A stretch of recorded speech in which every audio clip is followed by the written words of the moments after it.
예, 우리가 전도서를 통해서 은혜와 진리를 나누고 있는데, 전도서는 솔로몬의 인생론이라고 말씀을 드렸습니다.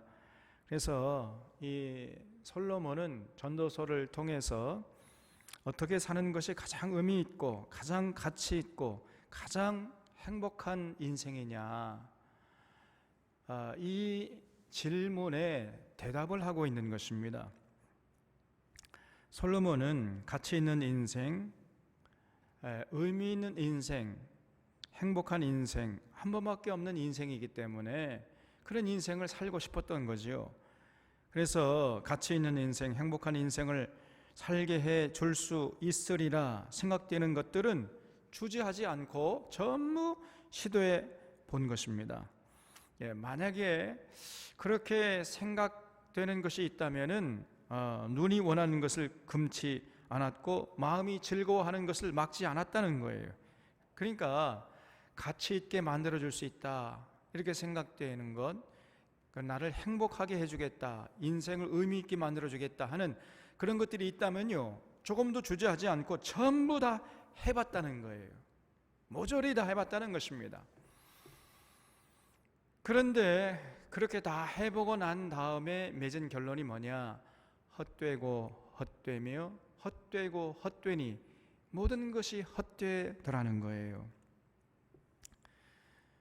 참 이런 솔로몬의 얘기를 듣고 있다 보면은 참 곤혹스럽지요, 우리도. 근데 솔로몬이 다 그렇게 해본 결과가 그렇다는데 뭐 참 우리보다 훨씬 더 지혜롭고 똑똑했던 그 솔로몬이 그러니까 우리가 심각하게 생각을 할 수밖에 없잖아요. 그래서 솔로몬은 모든 거 다 해봤다고 하는데, 첫째로 우선 열심히 공부하면서 학문에 힘을 기울여 봤다는 거예요. 그러면은 내 인생이 의미 있고 가치 있고 행복하겠지 이렇게 생각하고 열심히 자기가 가진 지혜를 이용해 가지고 학문을 갈고 닦았다는 겁니다. 자, 그러면 이제 행복할 수 있겠다, 의미 있고 가치 있는 인생이 되겠지, 그렇게 이제 생각한 거예요. 그래서 전도서 1장 13절, 우리가 좀 지났지만은 거기 1장 13절 말씀 보면은 마음을 다하며 지혜를 써서 하늘 아래에서 행하는 모든 일을 연구하며 살폈다는 거예요.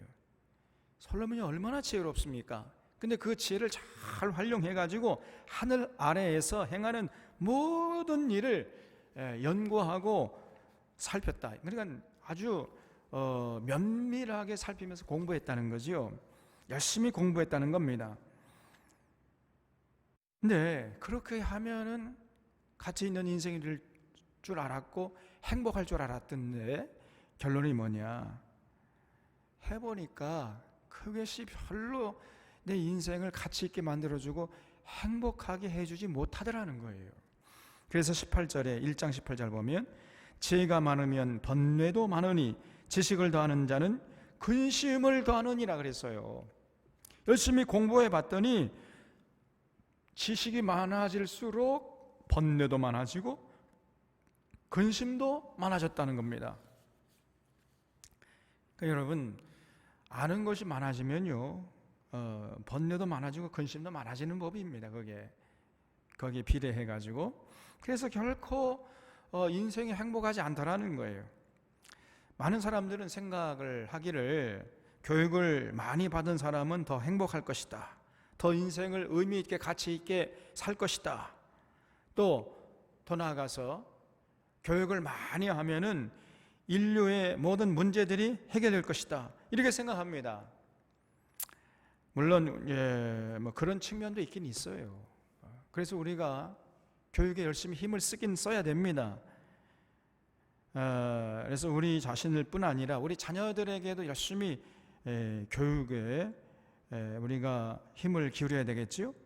그러나 여러분, 그것은 필요 조건이지 충분 조건은 못 된다는 거예요. 그래서 교육만 해서는 절대로 그 인생을 의미 있게 가치 있게 행복하게 살 수 있게 해주지 못한다는 겁니다. 그걸 우리 잊지 말아야 돼. 그래서 교육 이전에 더 먼저 필요한 게 있어요. 더 충분할 정도로 충분 조건이 우리에게 있는 겁니다. 좀 이따 제가 말씀을 드리려고 하는데, 그래서 교육을 많이 하고 교육을 많이 받으면은 가치 있는 인생이 될 것이고 행복한 삶을 살 수 있다. 그 생각이 틀렸어요. 우리 한국 사회는 교육을 잘 받으면은 이제 이게 결국은 이제 서열이잖아요. 서열. 아주 그냥 굉장한 엄격한 서열 사회입니다. 이 한국 사회가. 그래서 서울대, 연고대 거기 나오면요, 뭐 이제 벌써 이 사람은 사회 이제 딱 지도층으로 이렇게 서열이 딱 매겨지는 거예요. 그냥 이 사람의 인격이 어떤가, 가치관이 어떤가, 그 사람의 개인적인 소양과 능력이 어떤가, 이건 전혀 상관하지 않고 일단은 딱 서울대 그러면은 벌써 지도자인 거예요. 그 한국 사회가 이게 참 잘못된 것입니다.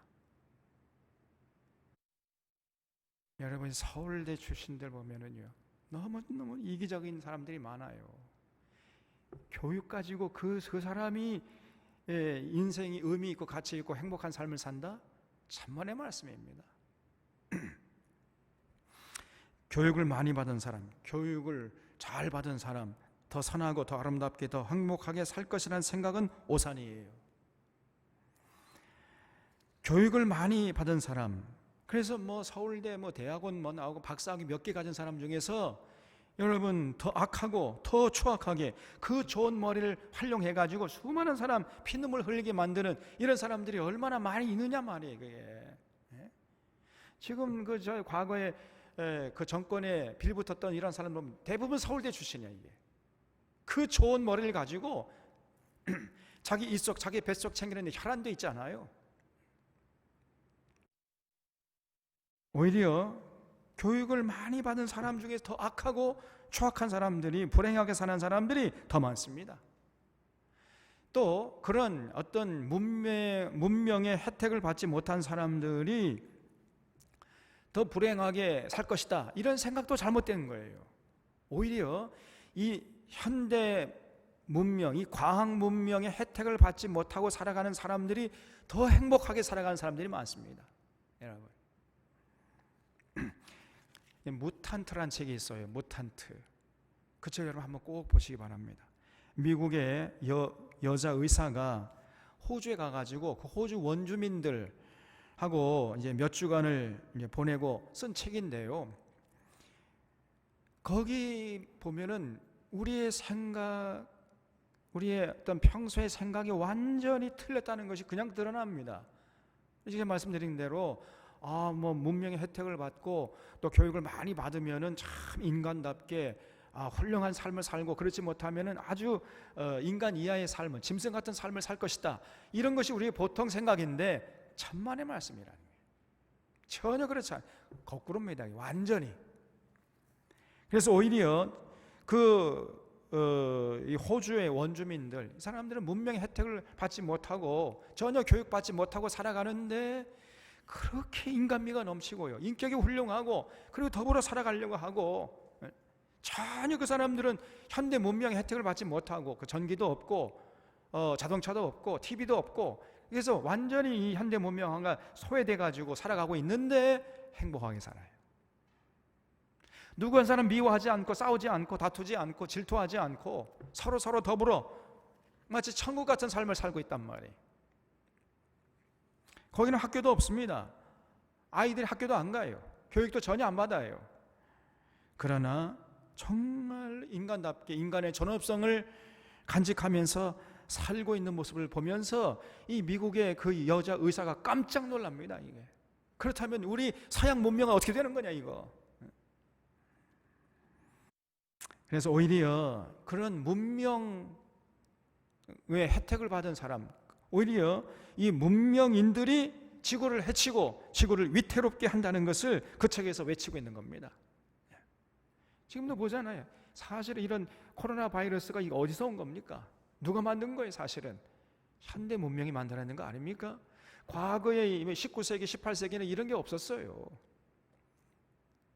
전부 이 현대 문명이 그냥 함부로 지구 환경을 파괴하고 남획하고 개발한다는 명목으로 말이죠. 이 지구 위에 군림해가지고 고열을 빠니까 이 정글 한복판에 있어야 할 바이러스가 인간 세계까지 지금 침투해 들어와가지고 우리가 이런 어려움을 당하는 거 아닙니까 지금? 그래서 교육을 많이 하고 뭐 문명 사회가 되고 그러면은 사람들이 행복하고 가치 있게 의미 있게 살 것이다. 그 생각 틀린 거예요. 오히려 그런 교육받지 못한 사람들이 더 인간적일 수가 있는 것이고요. 그 문명의 혜택을 받지 못한 사람이 훨씬 더 의미 있게 행복하게 가치 있게 살아가는 그런 가능성이 있다는 겁니다. 그래서 여러분, 우리의 의미 있는 인생을 위해서, 행복한 인생을 위해서 교육은 필요하지만은 충분 조건은 안 돼요. 우리 필요 충분한 조건이 확립이 돼야 비로소 우리가 의미 있게 가치 있게 행복하게 살 수 있게 되는 것입니다. 또 두 번째로 솔로몬은 이제 인생의 의미와 행복을 찾기 위해서 쾌락을 추구해 보았어요. 다시 말하면은 모든 즐거운 일을 다 해본 겁니다. 그래서 전도서 2장 1절에 나는 내 마음에 이르기를 자 내가 시험 삼아 너를 즐겁게 하리니 너는 낙을 누리리라 그랬어요. 그러니까 스스로 자기 마음에 자기를 즐겁게 해주고 쾌락을 느끼게 해주는 그 모든 것들을 해봤다는 거예요. 그래서 눈이 원하는 것을 금하지 않고 마음이 즐거워하는 것을 막지 않았다 그랬잖아요. 그러니까 솔로몬은 보고 싶은 것 전부 봤어요. 자기가 보고 싶은 건 눈을 금하지 않아. 봐야 직성이 풀렸죠. 직접 경험을 했던 거죠. 또 마음이 원하는 것 전부 해보고 전부 가져봤어요. 그런 것들을 해보면서 쾌락과 즐거움을 추구해 봤다는 겁니다. 그래서 첫 번째로 실컷 웃어본 거예요. 실컷 웃었습니다. 웃고 싶은 만큼 양껏 웃어봤어요. 그런데 실컷 웃었는데 나중에는요 남는 게 없더라는 거예요. 마음의 공허감이 물밑을 밀려와요. 여러분, 물론 웃음은 우리에게 많은 유익을 줍니다. 그렇죠? 웃으면 마음이 즐거워지고 또 젊어져요. 그래서 그런 말 있잖아요. 일로 일소 일로 한 번 화내면 한 번 늙어져요. 일소 한 번 웃으면 한 번씩 젊어진다. 일소. 그러니까 자꾸 웃는 게 중요합니다. 웃을수록 이 사람은 젊어지고 화를 낼수록 늙어지는 거예요. 빨리 늙고 싶은 사람은 빨리 화를 내세요. 많이 화를 내십시오. 자꾸 짜증내고 화내고 그럼 팍싹 늙어버려요. 그냥 해맑게 웃으면은요 이 사람은 참 동안으로 살아가. 평생 건강하게. 그래서 웃음이 중요해요. 그래서 여러분 억지로 웃는 웃음도 효과가 있다고 합니다. 그 과학자들의 말에 따르면은 자기가 웃고 싶지 않는데 웃어도 그 효과가 있대요. 그래서 요즘에 웃음 치료라는 게 있습니다. 웃음 치료. 미술 치료 있는 거 하면은 음악 치료도 있고 웃음 치료도 있어요. 자꾸 웃다 보니까 내 지병이 나버린 거예요. 그 무서운 암세포가 그냥 다 사라져 버려요. 웃다 보니까. 그런 임상 결과가 많이 보고되고 있잖아요. 그래서 여러분 웃는 게 중요해요. 그러나 웃음은 중요하지만 웃음이 전부가 아니라는 게 또 웃음의 또 다른 측면이 있습니다. 때로 여러분 이 웃음은요 우리의 잔인한 본성을 충동질시킬 수도 있어요. 여러분 우리가 언제 웃지요? 내가 경기에서 승리했을 때 막 좋다고 웃어. 남은 지금 져가지고 패배해가지고 지금 죽을 맛인데 그 앞에서 그냥 좋다고 막 웃어버려요. 예?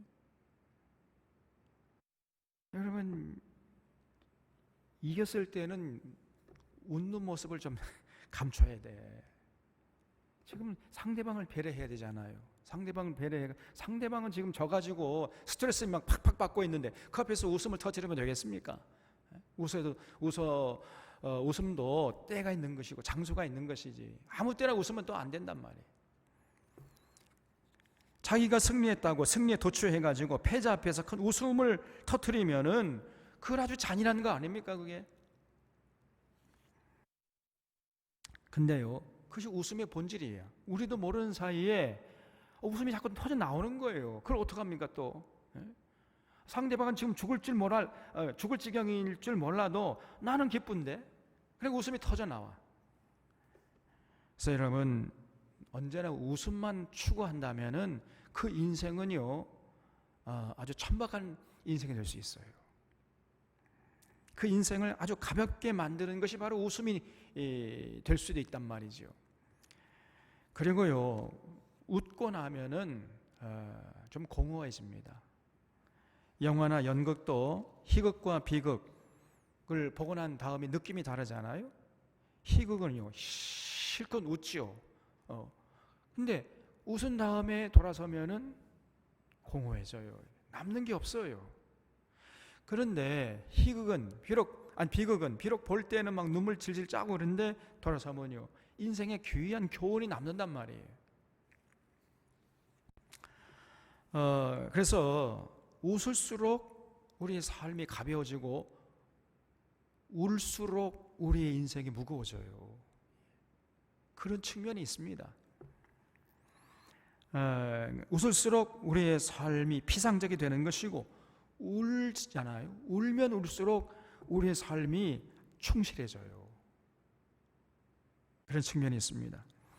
그래서 어떤 비극적인 장면을 보거나 비극적인 어떤 영화나 연극을 보게 되면은 우리로 하여금 마음이 슬프게 하지만은, 그러나 감정의 카타르시스를 제공할 뿐 아니라 여러분, 그래서 우리 인격을 성숙하게 만들어줘요. 감정을 정화시켜 주는 겁니다. 그런 의미에서 여러분, 웃음도 중요하지만은 그러나 울음도 중요한 거예요. 이게 울음. 눈물을 흘릴 줄 알아요. 사람이라는 거는. 눈물이 말라버린 그 사람은요, 아주 잔인한 사람이 될 가능성이 있습니다. 웃음도 필요하지만 눈물은 더 필요한 거예요. 오늘날 한국교회가요, 눈물을 잃어버렸어요. 과거에는 많이 울었습니다. 한국교회가. 울고 또 울고 그냥 심야 기도회, 철야 기도회 금요일날 모여가지고 가슴을 치면서 자신의 죄를 놓고, 이웃의 죄를 놓고, 한국교회의 죄를 놓고, 한국민족의 죄를 놓고 울었어요. 그런데 어느 순간부터 울음이 사라졌습니다. 그냥 계속 웃기만 하려고, 웃기만 해. 끊임없이 웃게 달래. 또 희죽희죽 그냥. 지금 한국 교회가 이렇게 급격하게 무너지고 있는데 지금 웃을 상황입니까? 하나님은 지금 하나님의 마음이 푹푹 썩어가는데 그 앞에서 희죽희죽 웃기만 해 웃고 싶다는 거예요. 그냥 자기들 웃겨달라는 거예요. 그냥. 그래서 개그맨 같은 그런 목회자가 최고의 인기 강사입니다. 실컷 웃은 다음에 은혜 받았다는 거예요. 하나님은 눈꽃만큼도 은혜 준 적이 없는데 자기들끼리 모여가지고 실컷 웃은 다음에 은혜 받았대. 기가 막힙니다. 여러분, 그래서 웃음도 우리가 중요하지요. 그러나 울음도 중요하다. 울어야 할 때 울어야 됩니다, 여러분. 눈물이 필요해 우리에게. 그래서 웃을 때 웃고 울어야 할 때 울어야 돼. 근데 울어야 할 때도 웃어버려요. 그러면 곤란합니다. 그거는. 여러분, 이 솔로몬도 실컷 웃어봤다는 거예요. 자기가. 그러나 실컷 웃고 난 다음에 다음과 같은 결론을 맺었어요. 전도서 2장 1절 2절 말씀 보면은, 나는 내 마음에 이르기를, 자, 내가 시험 삼아 너를 즐겁게 하리니 너는 낙을 누리라 하였으나 보라, 이것도 헛되도다 그랬지요. 다 웃어본 결과 헛되다는 거예요. 내가 웃음에 관하여 말하여 이르기를 그것은 미친 것이라 하였고, 희락에 대하여 이르기를 이것이 무슨 소용이 있는가 하였노라 그랬습니다. 솔로몬이 그냥 마음의 즐거움을 추구해서 열심히 쾌락을 추구하는 그래서 인생을 의미 있게 가치 있게 행복하게 살아보려고 실컷 웃었다는 거예요. 그런데 그것이 헛되다는 겁니다. 무슨 소용이 있냐 이것이. 그것이 결론이에요. 그리고 또 그렇게 이제 인생의 즐거움과 쾌락을 추구하기 위해서 두 번째로 솔로몬이 한 게 뭐냐면요, 술을 많이 마셔본 거예요. 술에 취해본 겁니다. 그래서 전도서 2장 3절에 보면 내가 내 마음으로 깊이 생각하기를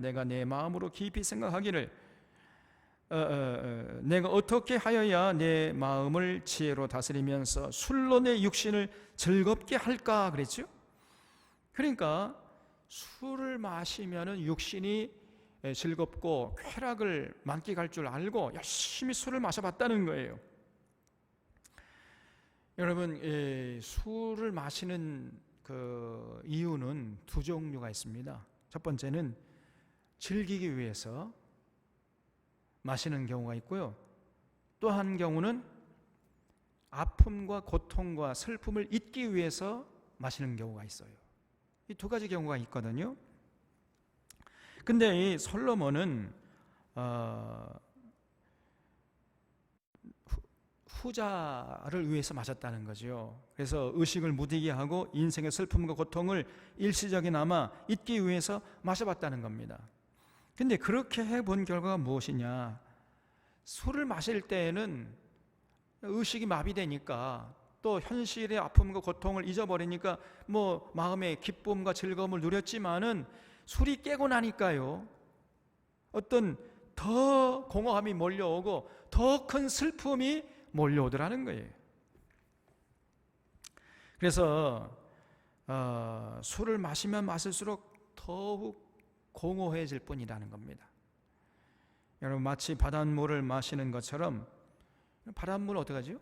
마시면 마실수록 갈증이 해소됩니까? 아니죠. 갈증이 더 심해지잖아요. 그런 것처럼 어떤 의식을 마비시키고 어떤 인생의 아픔과 슬픔을 잊기 위해서 술을 마시면 마실수록 그 인생의 슬픔과 고통이 사라지는 것이 아니라 더 심해지더라는 겁니다. 그래서 술이 삶의 활력소로 작용할 줄 알고 마셨지만은 전혀 그렇지 않다는 거예요. 근데 그러다 보니까 자꾸만 술을 더 많이 먹어. 그러니까 술을 먹는 나중에는. 그러다가 이제 알코올 중독에 빠져버리는 것입니다. 많은 사람들이 그러거든요. 그냥 적당히 이렇게 술을 즐기면서 이렇게 먹고 이게 끝내면은 좋겠는데, 대부분의 사람들이요, 그런 경우도 있지만은 그러나 인생의 아픔과 슬픔을, 고통을 잊기 위해서 술을 마시는 경우가 많거든요. 근데 당장에는 그 인생의 슬픔과 고통을 잊게 해주는 그런 측면이 있습니다, 이 술이라는 게. 그런데 술이 깨면은 더 큰 공허함이 몰려오고 더 아픔이 몰려오기 때문에 이번엔 더 술을 많이 먹어, 더 오래 먹고요. 그러다 보니까 이게 악순환이 돼가지고 이제 술을 먹다가 이제 자신의 인생을 삼켜버려요. 그래서 알코올 중독에 빠져버리는 겁니다. 그래서 이 솔로몬은 정확하게 말하면은요, 인생의 도피처로 삼기 위해서 술을 마셔봤다는 거예요. 그랬더니 전혀 인생에 도움이 되지 않더라. 절대로 인생을 의미 있게 가치 있게 행복하게 만들어주지 못하더라. 이것이 솔로몬의 결론이었습니다, 여러분. 그래서 많은 사람들이 인생의 아픔과 고통을 잊고 거기서부터 탈출하기 위해서 술을 마십니다. 또 어떤 다른 방법을 쓰기도 해요. 과음하기도 할 뿐 아니라 과식하기도 하고, 또 과도하게 TV에 연극을 몰입해 연극을 열심히 봅니다. 그 TV의 그 어떤 연속극을 보다 보면은 자신의 인생의 아픔과 슬픔을 잊기도 하니까 열심히 TV 연속극을 보는 거예요. 그 밤 12시나 막 새벽까지 잠도 안 자고 연속극을 보는 사람도 있다니까요. 그 연속극이 중독이 되어 버립니다. 왜냐하면 그렇게 되면은 자신의 이제 현실의 삶을, 아픔을 잊게 만들어주기 때문에. 밤에 잠도 안 자요. 또 어떤 사람은 미친 듯이 음악에 빠져보기도 하고 미술에 빠져보기도 합니다. 그렇게 해서 인생의 도피처로 이렇게 삼으려고 하지만은 결국은요, 거기서 이제 깨어날 때에는 더 큰 고통을 당하게 되는 거예요. 그래서 잠시 우리를 환각 상태로 이끌어 가지만은 그러나 결코 인생의 도피처가 되지 못한다. 이것이 솔로몬의 결론이었던 거예요. 세 번째로 솔로몬은 쾌락과 즐거움을 추구하기 위해서 또 수많은 집도 지어봤다는 거예요. 아름답다고 하는 동산과 과수원도 만들어 보고 부귀영화도 다 누려봤던 겁니다. 그래서 전도서 2장 4절로 8절 말씀 보면은 내가 사업을 크게 했노라.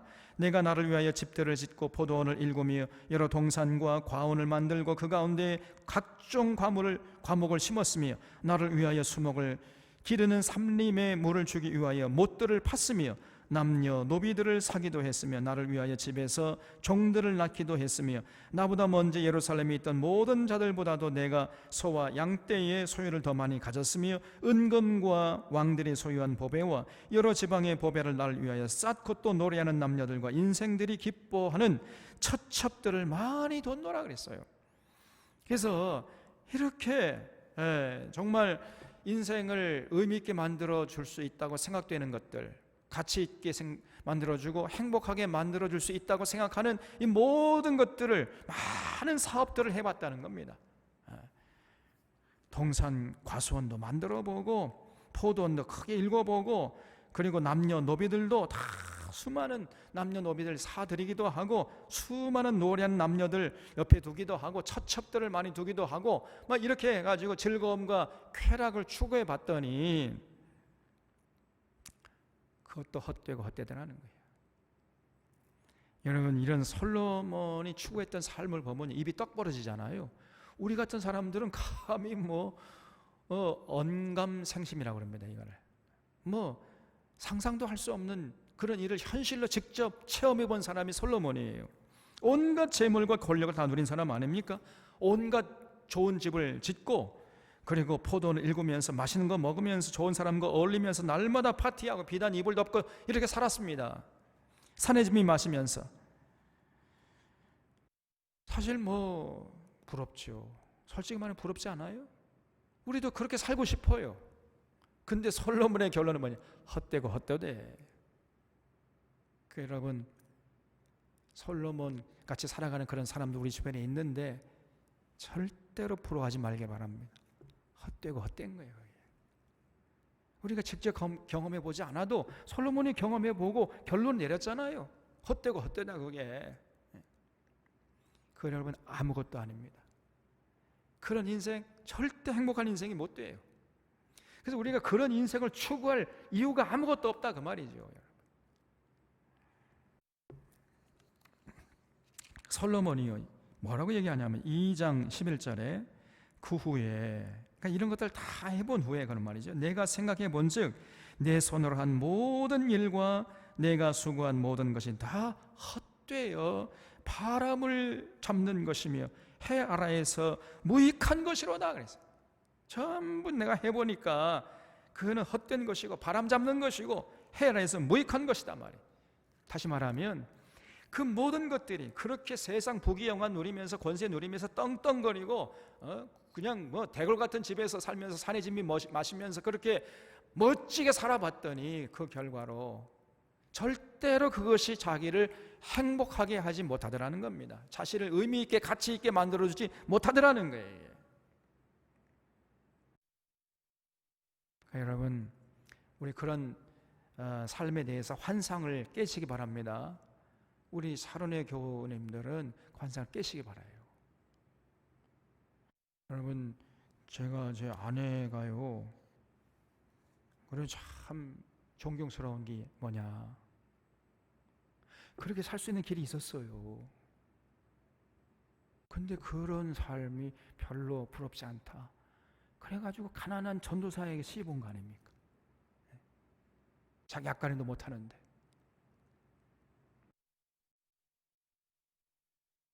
참 대단한 거예요. 자기 주변의 친구들은 호의호식하고 뭐 삐까번쩍한 차 타고 다니고 뭐 큰 구중 뭐 몇십 평짜리 그냥 뭐 맨션에서 산다고 그러고 뭐. 근데 이게 뭐냐, 이게 진장 젠장 말이에요. 이렇게 생각하지 않고 저런 거 별로 부럽지 않다. 그게 참 훌륭한 거 아닙니까? 그래서 여러분, 저도 제발 좀 존경스러운 눈으로 봐달라고 하지만 사모도 존경스러운 눈으로 좀 봐주세요.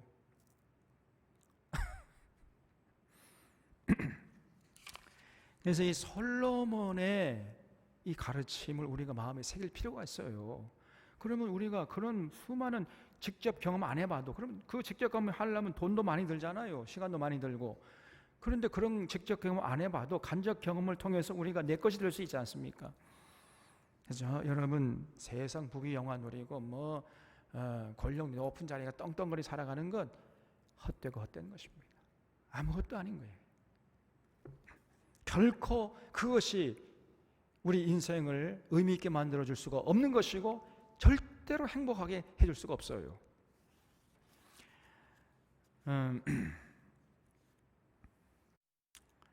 그래서 우리가 이런 솔로몬의 가르침을 깊이 생각할 필요가 있습니다. 또 솔로몬이 뭘 해봤느냐면요, 열심히 공부도 해보고 열심히 쾌락과 즐거움을 추구해보기도 하고 또 열심히 일과 어떤 사업에 몰두해 봤잖아요.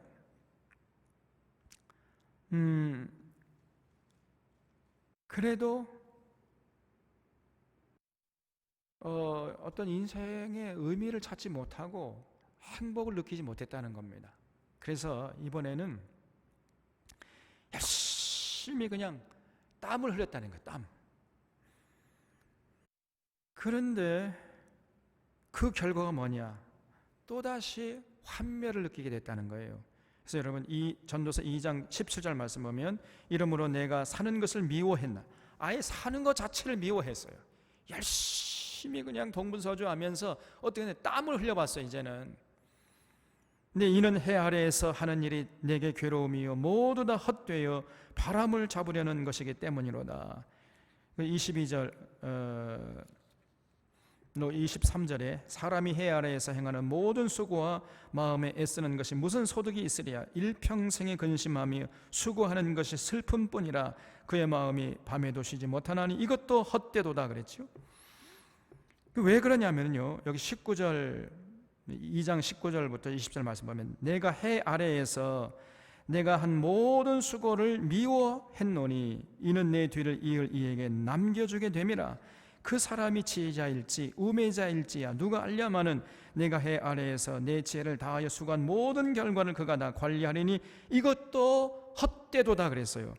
이게 무슨 말이냐면은 이 솔로몬이 열심히 땀 흘려서 일을 해 놔가지고 어떤 결과물을 남겨놨더니 그 결과물을 내가 누려야 하는데 내가 누리지 못하고 누가 누려요?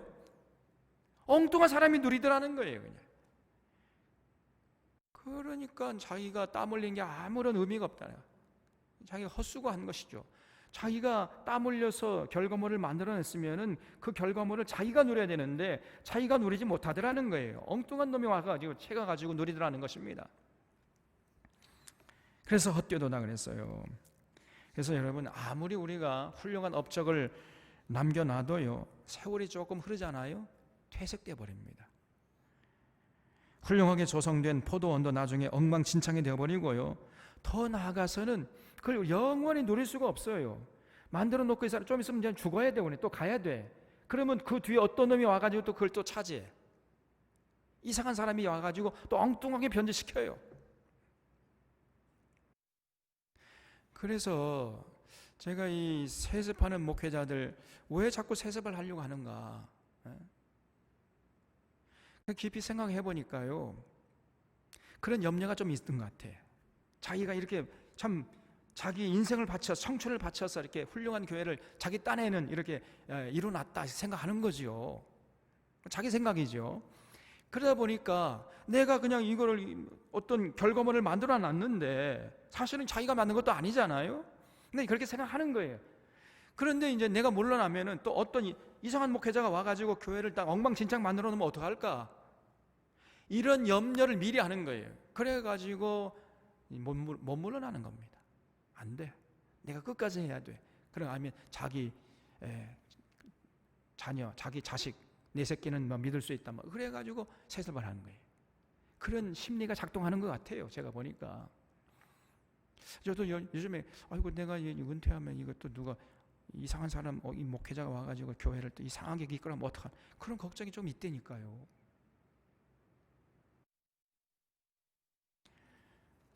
그래서 여러분 우리가 어떤 큰 업적을 남겨도 그것이 지속적이지 못해요. 지속성이 없고 영속성이 없다는 거, 이게 문제라는 거예요. 솔로몬의 얘기가. 그래서 전부 다 헛되다. 나중에 보면요, 열심히 땀을 흘려놓은 것이 다 그냥 유야무야 되고 흐지부지 돼 버려요. 그냥. 그러면은 그렇게 땀 흘린 게 뭐 아무런 의미가 없잖아요. 그래서 이렇게 지금 솔로몬이 계속 얘기하고 있는 오늘 이 6장의 말씀도 그런 연장선상에서 하는 말씀이에요. 그걸 이제 얘기하기 위해서 지금 벌써 시간 다 돼버렸네요. 6장 1절에 보면은 내가 해 아래에서 한 가지 불행한 일이 있는 것을 보았나니 이는 사람의 마음을 무겁게 하는 것이라.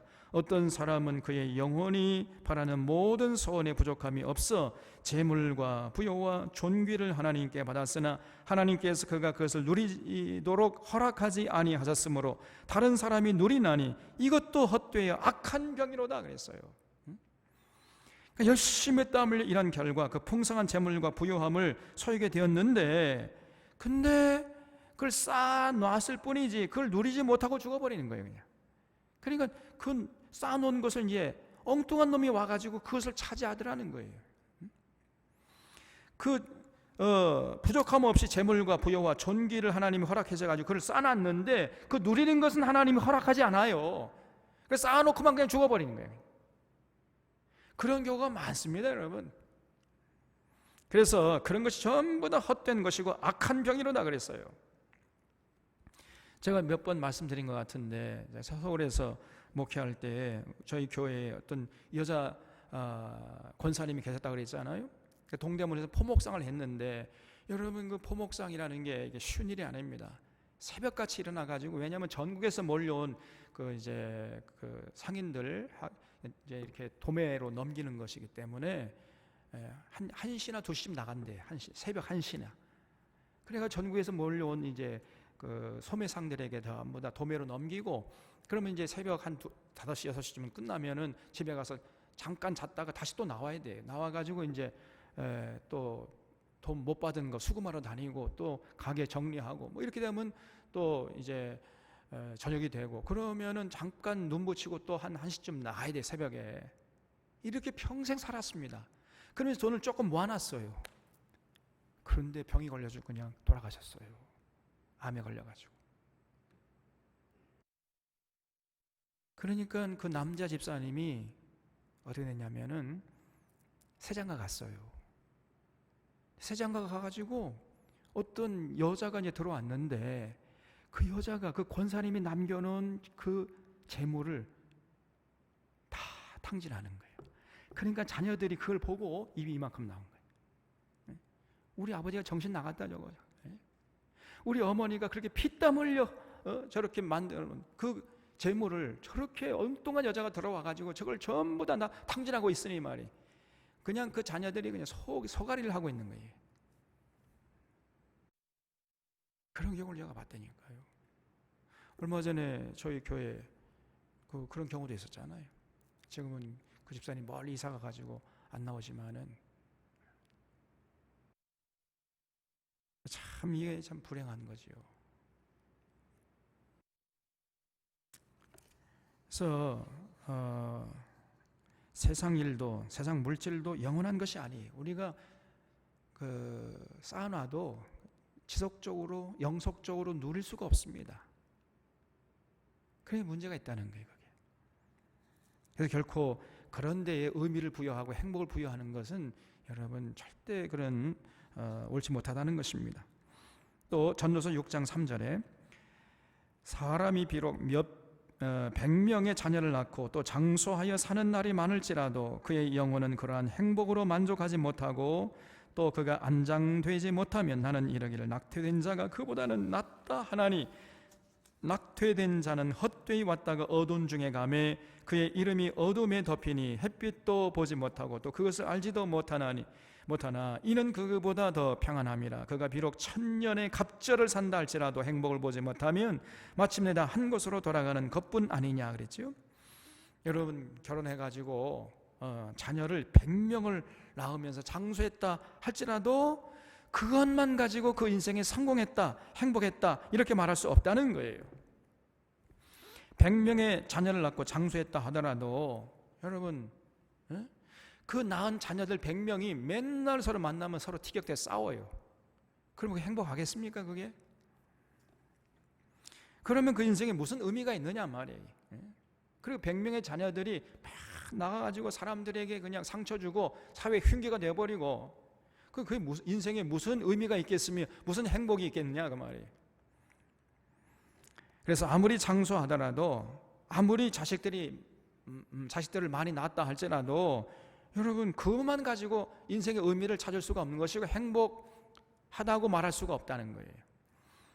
그 자녀들이요 전부 부모님 모시기 싫어하고 그래서 부모님이 노년에 거처할 처소도 마련하지 못하고 이리저리 그 거처할 처소를 찾다가 죽었는데 장사 지낼 그 안장될 장소도 찾지 못하고 그러고 죽어버리면은 이것처럼 불행한 일이 어디 있냐는 겁니다. 그런 사람이라면은 마치 낙태된 자가 그보다 더 행복하던 사람이라는 거예요. 태어나지 않는 것보다 더 못하는 인생이 된다는 겁니다. 이런 일들은요 우리 주변에서 지금 흔히 보고 있습니다. 우리가 자식을 많이 낳아가지고 다 출가시킨 다음에 그 출가시키기 위해서 뼈 빠지게 그냥 막 허리가 휘도록 일을 했잖아요. 그래서 그냥 막 애지중지 해가지고 자식놈 새끼들 그냥 다 키워놨더니 그 전부 다 서울에다 이렇게 공부시킨다고 서울로 보내가지고 서울에서 이제 번듯한 집을 마련해가지고 살고 있는데 부모님 모시기를 싫어하는 거예요. 전부 다 이것들이. 그래서 부모님이 자식들과 함께 있고 싶어가지고 서울로 올라갔더니 전부 외면해. 그냥 부모님이 찾아오는 걸 싫어하는 거예요. 이 죽일 놈의 새끼들이. 요즘에 여러분 서울의 아파트 이름이 참 이상하죠. 굉장히 어렵죠. 왜 이렇게 어렵게 만드느냐. 부모님이 집을 못 찾아오도록 하기 위해서 그렇다는 거예요.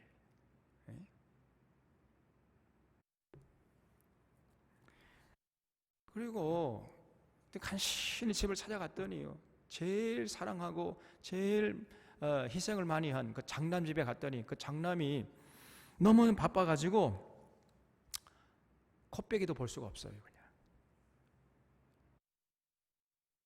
아들 며느리 전부 아침에 출근하고 나면 그 큰 아파트에서 혼자 덩그러니 남아가지고 강아지와 함께 살고 있단 말이죠. 밖에도 못 나가요. 또 나갔다가 길 잃어버리면은 미해가 되니까. 그러니까 그 큰 아파트에서 오히려 철창 없는 감옥살이를 하고 있단 말이에요.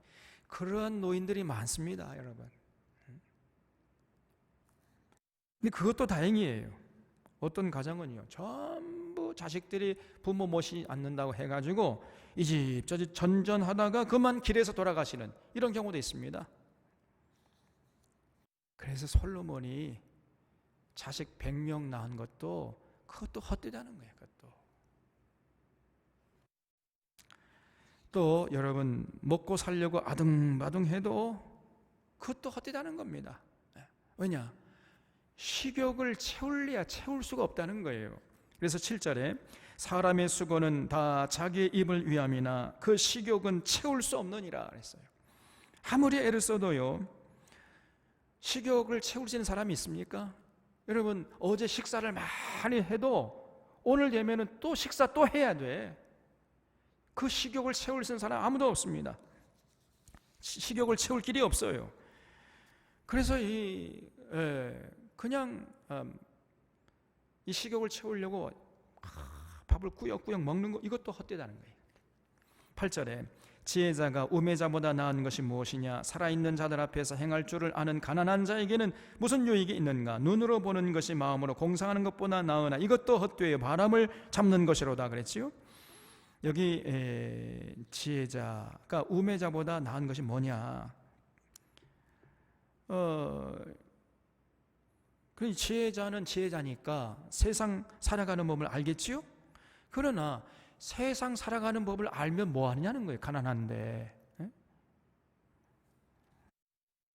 그래서 가난한 사람이 세상 살아가는 그런 법을 안다고 해서 가난하다면은 그 지혜가 무슨 소용이 있느냐, 그런 뜻입니다. 이게 8절이 아무 소용이 없다는 거예요. 그러면은 그런 지혜자가 우매자보다 더 나은 것이 없잖아요. 그 지혜를 가지고 이 식욕도 못 채우는데 맨날 가난하게 사는데 그런 지혜가 무슨 소용이 있느냐는 겁니다. 그래서 물론 지혜자는 그 지혜를 활용해 가지고 마음으로 공상할 수 있겠다는 거예요. 마음으로 공상할 수는 있어요. 그렇죠? 그래서 눈으로 보는 것이 마음으로 공상하는 것보다 낫긴 나아요. 이게 무슨 말이냐면은 지혜자는 지혜가 있기 때문에 상상력을 발동해 가지고 그냥 막 김이 모락모락 나는 이제 밥상을 이제 상상할 수 있잖아요. 그게 지혜자의 특권이에요. 우매자는 그것도 생각 못 합니다. 그런데 사실은 가난하면은 상상만 할 뿐이지 현실로 그걸 직접 맛볼 수가 없지 않습니까? 네, 공상하는 것보다 눈으로 보는 것이 훨씬 나은 거예요. 그래서 그렇게 지혜자가 세상 살아가는 법을 잘 알지만은 그러나 가난하게 되면은 식욕도 못 채운다는 거예요. 식욕도 머리로 상상은 할 수 있지만은 밥 먹는 거 상상할 수 있지만은 그 아무런 의미가 없다는 것입니다. 그런 뜻이에요. 그리고 아무리 식욕을 채워도 또 내일 되면 배가 고파서 밥을 먹어야 하고 그 식욕을 채울 길이 없는 것이죠. 또 10절에 이미 있는 것은 무엇이든지 오래전부터 그의 이름이 이미 불린 바 되었으며 사람이 무엇인지도 이미 안 바 되었나니 자기보다 강한 자와는 능히 다툴 수 없느니라 그랬지요. 이게 무슨 말이냐면요, 이미 존재하는 것에는 이미 누군가가 이름을 붙여놨어요. 이미 사람들이 다 그 존재를 그 이름으로 알고 있단 말이에요. 그래서 나는 이 존재를 그렇게 이름으로 부르고 싶지 않지만은 사람들이 이미 그 전에 이미 그 이름을 그 이름으로 붙여놨기 때문에 그 이름을 부르지 않으면 안 된다는 거지요. 나는 아무리 그 이름을 부르고 싶지 않고 다른 이름으로 부르고 싶다 할지라도 그 내 의지가 통할 수가 없다는 겁니다. 이길 수가 없다는 거예요. 이미 기존의 질서를 깨트릴 수가 없다는 것입니다. 10절 말씀 이해가 되는 거예요? 그래서 자기보다 강한 자와는 능히 다툴 수가 없느니라. 이 기존의 질서 이미 이름을 다 붙여놨잖아요. 나는 이 사자를 보고 사자라고 하지 않고 호랑이라고 하고 싶어요. 호랑이라고 부르고 싶어. 근데 이미 사람들은 그 존재를 다 사자라고 알고 있잖아요. 사자라고 알고 있기 때문에 내가 아무리 이거는 사자가 아니라 호랑이다 이렇게 얘기해도 내가 주장하는 게 통하지 않는다는 겁니다. 강한 자를 이길 수가 없어요. 무슨 말이 이해가 되지요? 또 11절에 헛된 것을 더 많게 하는 많은 일들이 있나니 그것들이 사람에게 무슨 유익이 있으랴 해서 이것저것 해봐도 전부 결국은 헛수고로 돌아오는 것들이 너무나 많더라는 거예요. 12절에 헛된 생명의 모든 날을 그림자같이 보내는 일평생에 사람에게 무엇이 낙인지를 누가 알며 그 후에 해 아래에서 무슨 일이 있을 것을 누가 능히 그에게 고하리요 그랬죠? 그러니까 이것이 낙인지 아닌지 알 수 있는 사람이 아무도 없다는 것이죠. 그리고 장래 일을 알 수 있는 사람이 아무도 없어요. 앞으로 미래가 어떻게 전개될지 알 수 있는 사람이 없잖아요. 그래서 결국은 열심히 땀 흘려 일을 하지만은 나중에 보니까 전부 헛되고 헛되더라. 이렇게 지금 솔로몬이 결론 맺고 있는 겁니다. 자, 그러면은 여기까지만 생각하면요, 솔로몬이 진짜 허무주의를 노래하는 것 같아요. 그러면 인생은 전혀 의미가 없는 것인가? 에? 그러면 도대체 어디에서 인생의 의미와 행복을 찾을 수 있는가? 우리가 아직 12장까지 안 나가서 이제 그 결론을 지금 여기서는 내릴 수 없지만 12장에 하면 결론이 나와요. 그 결론이 뭐냐? 솔로몬이 12장에서 결론을 내리니까 12장 13절 14절 보세요. 일의 결국을 다 들었으니, 그죠? 지금까지 얘기한 거 전부 다 들었다. 헛되고 헛되며 헛되고 헛되다, 다 그렇게 얘기했잖아요. 다 들었으니 하나님을 경외하고 그의 명령을 지킬지어다. 이것이 모든 사람의 본분이니라 그랬어요. 하나님은 모든 행위와 모든 은밀한 일을 선악간에 심판하시라 그랬습니다.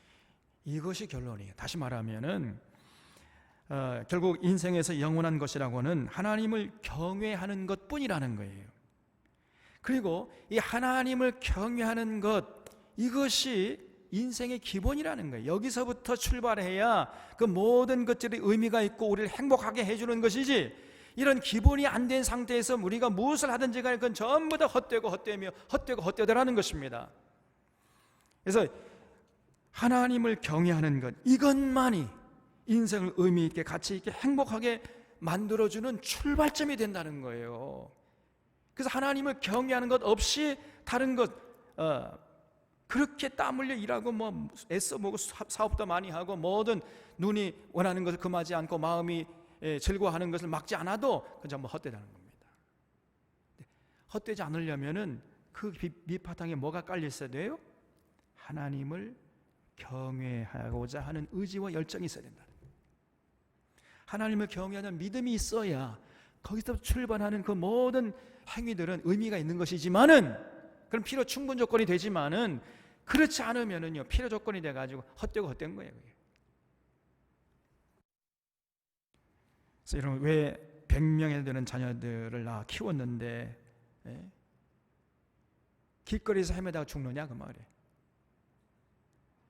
왜 이렇게 불행한 일이 생기는가 말이에요. 결국 따지고 들어가면은 하나님을 경외하지 않았기 때문이라는 겁니다. 하나님을 경외했다면은 자녀들을 그렇게 키웠겠어요? 하나님을 경외하도록 키웠겠지요. 그러면 하나님을 경외하는 자녀들이, 진심으로 하나님을 경외하는 자녀들이 부모를 경외하지 않을까요? 부모를 그렇게 길거리에서 헤매다가 죽게 놔둘까요? 그렇지 않을 거라는 말입니다, 여러분. 그래서 이 사람이 왜 100명이나 자녀를 낳았는데 길거리에서 헤매다 죽느냐? 이 사람이 결국은 하나님을 경외하는 마음이 없었어요. 경외하는 믿음이 없었기 때문에 그렇게 하나님을 경외하는 믿음 없는 자녀로 키웠어요. 그 결과를 자기가 맛본 거다 말이에요. 그래서 어떤 사람은 이 전도서 6장까지만 읽고 나서 아이고 그래 자녀 키워봤자 아무 짝에도 쓸데없어 이렇게 생각해버리고 결혼도 안 하고 자식도 안 낳으려고 그래요. 어리석은 인생입니다. 전도서는 전도서 12장 끝까지 다 읽어봐야 돼. 끝까지. 왜냐하면 끝에 결론이 나오기 때문에. 그래서 지금 솔로몬의 이야기는 하나님을 경외하지 않는 상태에서 하는 모든 일이 헛되고 헛되며 헛되고 헛되다는 겁니다. 이걸 거꾸로 뒤집어 말하면 하나님을 경외하는 차원에서 하는 것은 헛되지 않다는 거예요. 그래서 하나님을 경외하는 마음으로 자녀를 키워보세요. 왜 안장되지 못하는 불행을 당하겠습니까? 절대 그런 일이 없을 거예요. 자녀들이 전부 효성스러운 자녀가 되어가지고 서로 부모님을 모시려고 그냥 서로 싸우는 거예요. 그냥 노년이 되면 될수록 그 인생이 더 기름져져요. 더 행복해집니다, 여러분. 근데 어렸을 때 이런 하나님을 경외하는 신앙을 심어주지 않으면은 결국은 그 대가를 자기가 맛보는 것이요. 왜 그렇게 많은 교육을 했는데 오히려 사회적인 흉기가 되고 마는가? 하나님을 경외하는 마음 없이 결국은 교육 하고 교육을 받았기 때문에 그런 결과를 낳게 되는 겁니다. 그냥 공부하는 것도 자기 출세를 위해서, 자기 야망을 이루기 위해서 이렇게 공부하는 사람들이 거의 대부분이잖아요. 하나님을 경외하는 그런 마음으로 공부하는 사람은요, 절대로 공부 많이 하면 할수록 사회적인 흉기 되는 그런 거 없습니다. 오히려 공부를 많이 하면 할수록 더 머리가 숙여져 가지고 그 많은 지혜와 지식을 가지고 하나님께 영광을 돌리고 수많은 사람들을 유익하게 하고 행복하게 하는 이런 멋진 인생이 되는 거예요. 근데 그 밑바탕에 하나님을 경외하는 마음이 없이 열심히 공부하면은 이 사람은 틀림없이 사회적인 흉기가 되어버려요. 그래서 여러분, 공부 이전에 하나님을 경외하는 그 신앙을 심어주는 것이, 그것이 가장 먼저단 말이에요. 그것이, 이걸 잊지 말아야 돼. 근데 요즘에 젊은 이 부모들 보면요, 그냥 세상 교육이 최고야. 그리고 하나님 앞에 나와서 예배드리고 뭐 기도하고 찬양하고 하나님 말씀 가르치는 것에 대한 별 관심이 없습니다. 아주 어리석은 거예요. 여러분, 그렇게 키웠다가는 여러분 길을 헤매다가 죽을 수 있습니다. 이건 제가 위협하는 게 아니라 솔로몬의 경고예요.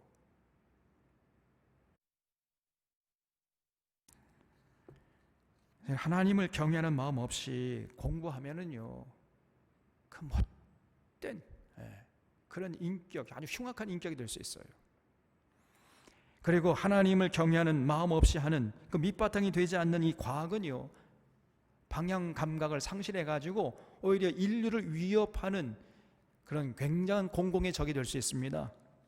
그래서 여러분, 지금 하나님을 경외하는 마음, 그 기본 밑바탕이 없이 지금 과학을 하고 있잖아요. 그래서 유전자 조작 농산물을 만들어내고 핵폭탄을 만들어내고 유전공학을 발달해가지고 이제 우리가 인간도 만들어낼 수 있다, 막 이런 짓을 하고 있지 않습니까?